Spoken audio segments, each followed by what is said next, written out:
And we can certainly appreciate that the authors of this text, or the worldview of those who experienced this, was such that they believed that that which happened was dictated by God, that God was an agent moving in history, and history reveals God's plan.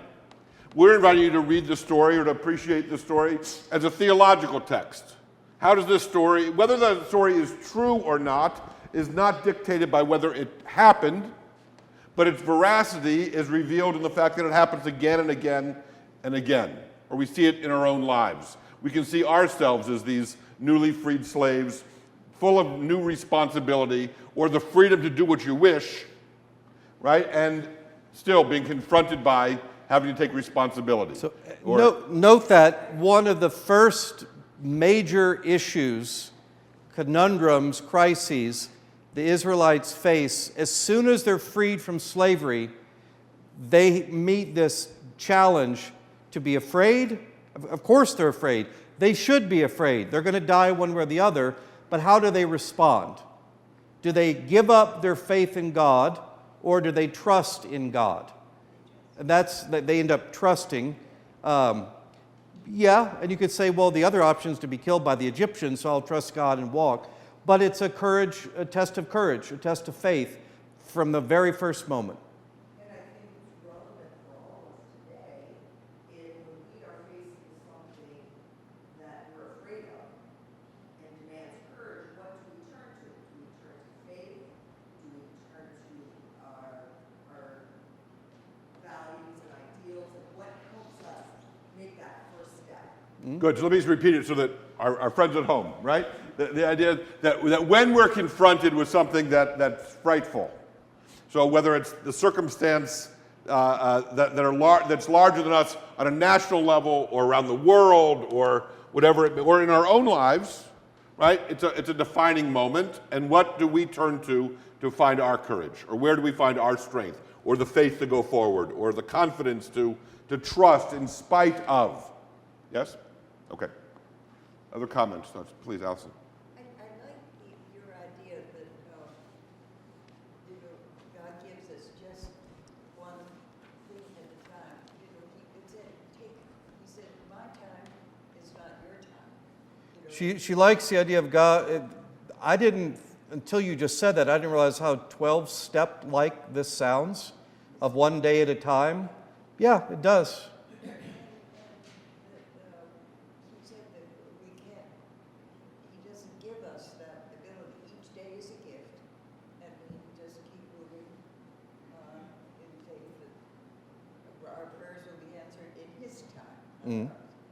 Prayers are answered in God's time, not ours.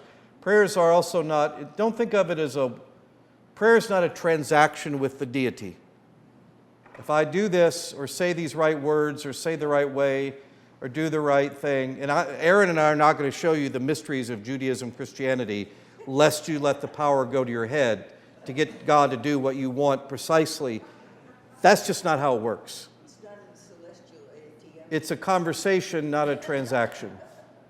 Who else are there? Yes, Catherine.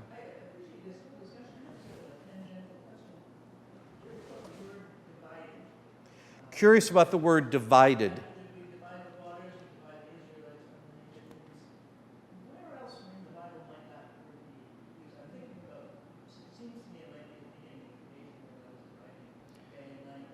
Divided the land from the water.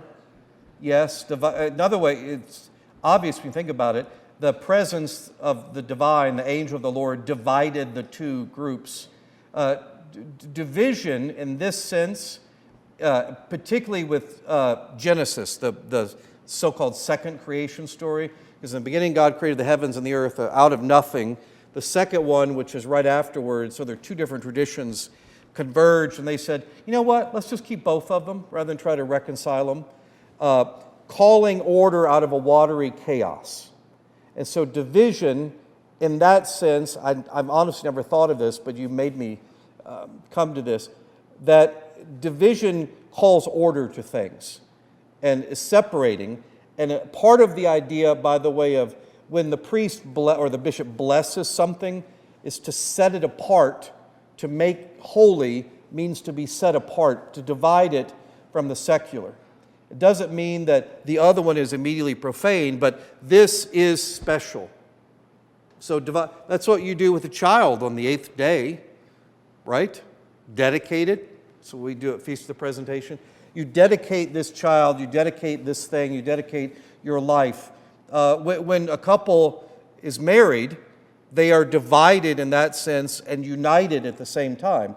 It depends on what you're shaping up there. Really good insight. I was just saying that Rashi, who is considered the greatest medieval biblical exegete in Jewish tradition, defines holiness which is kadosh, as perush, which is the Hebrew word for separation or distinction. And you might think of it as being sort of extraordinary.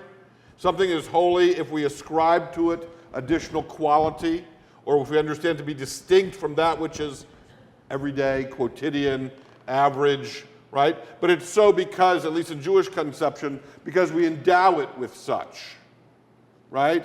It's not in Judaism that anything is particularly in and of itself holy or unholy or profane or ordinary, but thinking makes it so, right? We determine that this activity is elevated, or this relationship is distinct from all others, or this behavior, or this dollar bill, or this physical activity. It can be for the sake of just satisfying need, desire, but it can also be elevated. Yes? And so we're making those distinctions. The other thing I would suggest, and this makes you think of it, it's not from the religious realm, but Stephen Jay Gould, the late professor of anthropology and zoology at Harvard, described that what distinguishes human beings from all other animals is that our need, our propensity to categorize and divide things up and to create classes and phyla and different categories. This is good, this is bad, this is the other. And that's sort of how we organize our thinking as human beings. This is safe, this is unsafe, this is healthy to eat, this is noxious, yes? So that whole idea of what makes something holy is not, in Judaism at least, I don't want to get over my skis, is not that it intrinsically possesses holiness, but we understand it to be such, or we behave in that way. But what about when God says, this is holy, do this type of thing, the commandments, for example? Other than that, it's doing the right thing that may be holy, yes? Or recognizing something as holy. But if you're just going through the motions, or you're just right, and you're not bringing the intention. Our branch of Christianity the same, similar, different, what about how we think of holiness?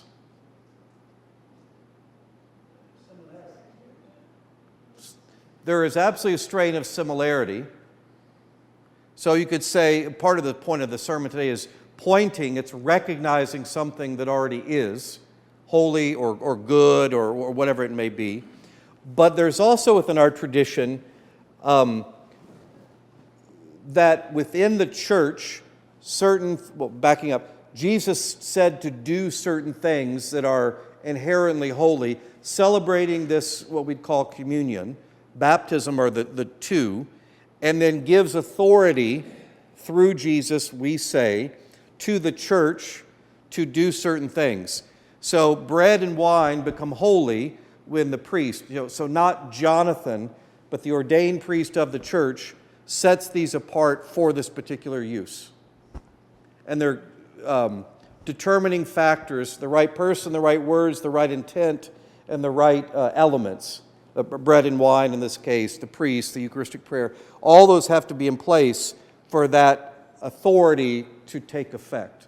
So in some cases, it's exactly the same as in Judaism, but in other cases, it's slightly different, a recognition, and then in others still, there is a specific naming, or you could say dividing word that we use to make sacred, to bless, to sacralize, to set apart.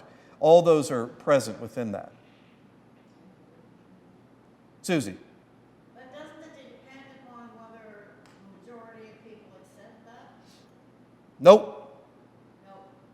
Doesn't make any difference. God's going to have say. Is that it? That's it.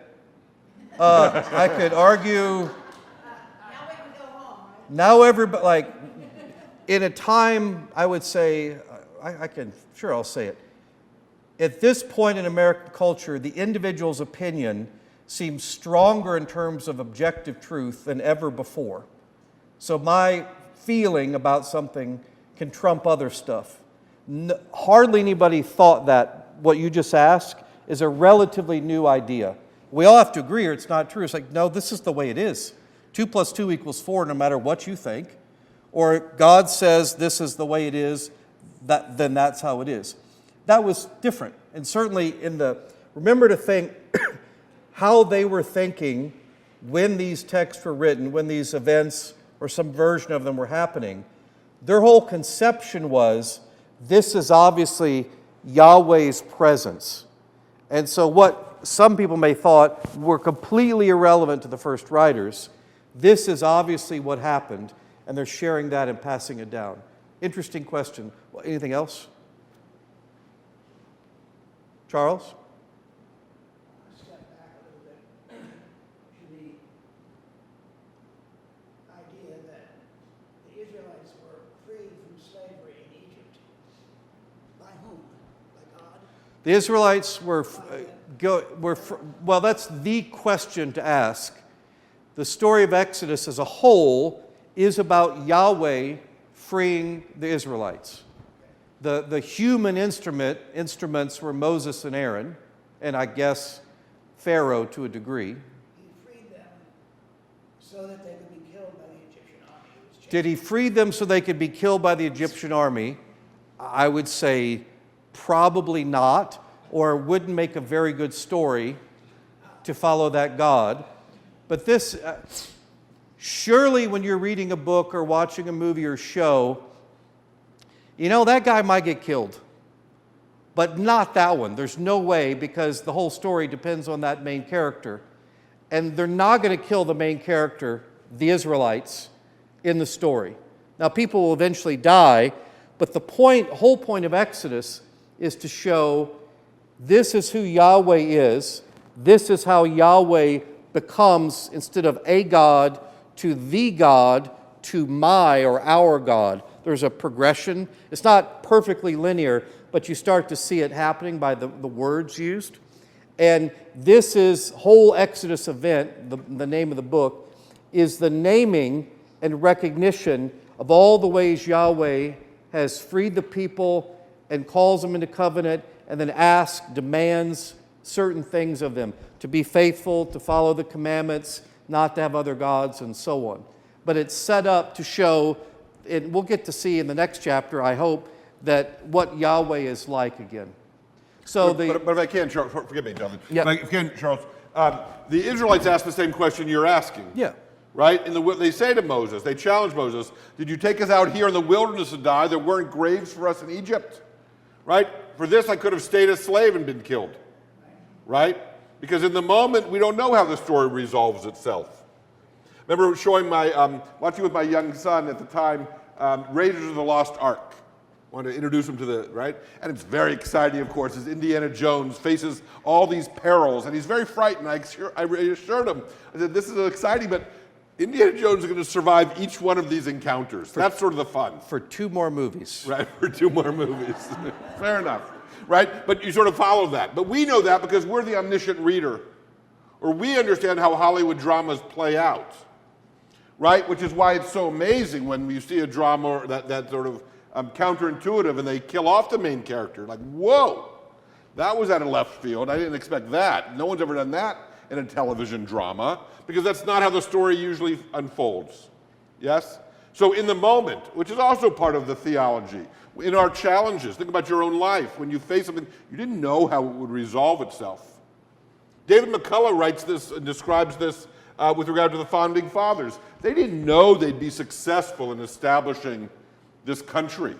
They went to bed every night uncertain if their plans and their work and their efforts would actually bear fruit, and they'd be able to create this country, right? We don't know that in our own lives, but the omniscient narrator does. And faith suggests that even if you don't succeed, and in the Jewish tradition, Moses at the end of Deuteronomy doesn't make it into the promised land, right? There's a journey or there's something on the horizon you've got your sights on, but there's not a promise, in fact, that you're going to reach that or you're going to fulfill that. Does that make sense? Yeah. But the people got there. But the people get there. I mean, the story continues after us, right? We're playing our part in moving the story forward. That's the conceit. Let me keep going because we're running out of time again. So the Egyptians are now in a trap, and the Israelites are starting to cross. Remember, it's been dark, so the Egyptians can't move.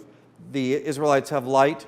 At morning watch, just before dawn, the Lord acted. The Lord, from the pillars of the cloud, day and fire by night, looked up, down towards the Egyptian army. In Hebrew, it says the Lord acted through the pillar of fire.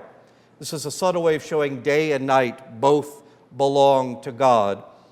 And threw the Egyptian army into disarray or panic. And there's a suggestion in the Hebrew that there's a loud noise went off. So imagine the bloodlust you must have if everybody you know lost a family member and or an animal because of these darn foreign, gross people, slaves that took your stuff and are now fleeing somehow. I don't know how they do it, but there they go. And we're going to kill them. And as the lights opens up and they see those people, men, women, and children, walking away from them, it doesn't say specifically, but just like they plunge headlong right in there. And as they get closer, it doesn't say how close, there's this great noise and they're thrown into disarray. This is Midrash. What comes to mind immediately is a klaxon sounding, aboard the submarine, and we've been hit and the alarm's going off, and everybody panics. And there's this little detail that their chariots get bogged down. Why in the world would a chariot wheel made to go across desert, dry land get bogged down? It's wet. Imagine the panic if you're got, however it is, walls of water or whatever, you're in the sea, and they're going across dry land, and it starts dry land, and then water starts coming up out of the ground. So much that you can't drive anymore.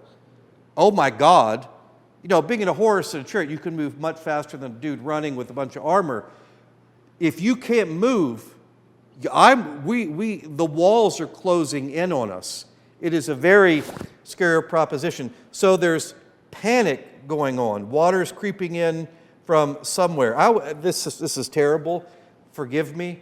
Monty Python from Run Away. It's like, oh my God, we're going to be dead. Run away from this moment. As the Egyptians are in a panic, the Lord acts. The Lord commands Moses to stretch out his hand, and the sea waters return to their natural place. Is this like pulling the plug on the bathtub and all the water runs out, or filling it? It's not exactly clear. Is it rushing in, or is it slowly? Whatever it was fast enough. The Egyptians got caught. They came crashing down. They ran every direction. Think of every disaster movie you've ever seen with the tornado or the hurricane or the earthquake. Oh my God, buildings fall. It's like everything's falling around you. And then, one man walks away with the explosion behind him. That's Moses, along with thousands of people, going out of there. The same route that was fatal to the Egyptians, note, is the same one, the route, the path of deliverance for the Israelites. Why the difference? What's the distinction? Because Yahweh acted to make it so. That's the whole point. The plagues, the deliverance from slavery, the confrontation between Pharaoh and Egypt are balanced against or contrast against the power of Yahweh. And Yahweh saved the people, which is an amazing thing. Thus the Lord saved Israel that day from the Egyptians. It's kind of the movie ends and then the little text on the screen. Thus the Lord saved Israel that day from the Egyptians, and Israel saw the Egyptians dead on the seashore. Israel saw the great work the Lord did against the Egyptians, so the people feared, respected, had awe for, and believed in the Lord and in his servant Moses. Scene. Can I point these up? Yeah. So let me just reference these 2 pages, if you take a look at them. A Torah scroll is if you can picture a double scroll on which is written on these pieces of parchment, which are sewn together one after another, columns of text, essentially justified right and left, each column, right? Most Torahs hew to that pretty standard as a layout format. Uniquely, the story that we're describing is laid out, you can see it in contrast to the other lines here, but it's laid out like this, right? And so using Marshall McLuhan's notion that the medium is the message, what is it about this particular layout that is itself evocative or instructive? And a couple of the ideas are the following, and you can make up your own. These are midrash, yes? That in the same way as the sea pulls apart as described in the story, so too is this taking place. This includes both how the water pulls apart, but we also could understand it, Jonathan and I were exploring this yesterday as we were discussing it, is this is also a moment, at least in Jewish history, where there's truly a before and an after. That is to say, heretofore, the story has been about, certainly as they go down into Egypt, a story about individuals and families and clans, and then they're just sort of this group of slaves that are all but forgotten. Once God hears the pleas, redeems them from Egypt under Moses' leadership, and leads them through the sea, this then becomes the hallmark relationship, or the basis of the covenant, where the people come together en masse. That is to say, from this point forward, they're the Jewish people, or the Hebrews en masse, who are going to enter into, at Mount Sinai, a covenant with their God. And so this is sort of a cleaving of leaving behind that which was. Heretofore, God's calling card, as it were, had been the creation of the world. From this point forward, we hear it in Jewish liturgy repeatedly throughout a day, throughout a week, annually, that it's the God who redeemed us from Egypt. That's the God of Israel. And so this is a cleaving of leaving behind and moving forward. It's truly a moment of separation or distinction, division between who we were, what was, and what is now. We can't ever go back before we've lost our innocence, or we've thrown off our shackles, or we've now made choices that will set our life in a very different direction, right? That idea. So in that imagery of how it's laid out in the text is part of the story itself. There's a third idea I'll share with you, but I want to make sure we have just a few moments for just thoughts about that. The way in which the text as printed in a Torah scroll is itself evocative, right? Do you remember the first time in school when you learned that you could write a poem in a certain shape? You write a poem about an apple and it's in the shape of an apple. Like, wow, that's interesting, right? Or the way in which we write something, or the way in which it's presented. I'm mindful of this when I write a text, that the way it appears on my screen is not necessarily the way it appears on the person to whom I sent it, which is unique. Because heretofore, when you wrote a letter, the person who received it read the same letter that you wrote, and you may have taken time to think about the justification of the margins, or whether it's single or double spaced, or whether, right, your penmanship is legible. But now we have a different medium in text where we don't know what size you're going to do it, or whether it's laid out in the way it is. In this text, there's a decided decision. How's that? There's a decision made to lay out the text in this particular way to add an extra, at least a single extra layer of meaning and depth to the way in which we interact with the words on the page or the stories that's told. Thoughts about that? The only example of the text being presented this way? Yes, the only example of the text being presented this way. There are other places where some distinctions are made with the size of certain letters or a layout in a given paragraph. But this is a distinct, unique And this layout. is the Song of Moses, the Song of Miriam, celebrating right after they're delivered from the Red Sea. So there's a before and after. Does Christianity have a parallel or analogous event, kind of a before and after? Our whole identity's different. Resurrection. That's exactly right. So you could say for both traditions, there's a larger origin story, which you could say incarnation to crucifixion, resurrection is part of one major event, but that crucifixion, the world's different at that point. We're different. In the Exodus, it is their origin story that makes them a people. So they function in each tradition in similar ways. So where can we find this in English so we can see? If you look at Google the Song of the Sea. So Exodus 15, chapter 15. Okay.